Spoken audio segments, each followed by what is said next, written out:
এমন কিছু খাবার আছে যেগুলো পুরোপুরি ঘরোয়া অথচ স্বাদে একেবারে ভিন্ন মাত্রা এনে দেয়। আলু মগজ ভুনা তারই মধ্যে অন্যতম।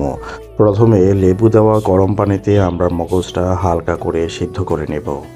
সিদ্ধ হয়ে গেলে তুলে সিদ্ধ আলুর সঙ্গে প্লেটে নিয়ে দুটোকেই ভালোভাবে মেখে মিহি করে রাখব। এখন ফ্রাই প্যানে তেল গরম করে পেঁয়াজ, আদা, রসুন, এলাচ আর দারচিনি দিয়ে ভাজতে দেব। সামান্য পানি যোগ করে তেজপাতা, হলুদ, মরিচ, ধনিয়া, জিরা আর লবণ দিয়ে মশলা ভালোভাবে কষিয়ে নেব। মশলা কষানো হলে মেখে রাখা আলু আর মগজ মিশ্রণটা দিয়ে হালকা হাতে নেড়ে প্রয়োজন মতো পানি দিয়ে রান্না হতে দেব। পানি কমে এলে পেঁয়াজ বেরেস্তা দিয়ে আরেকটু কষিয়ে নেব।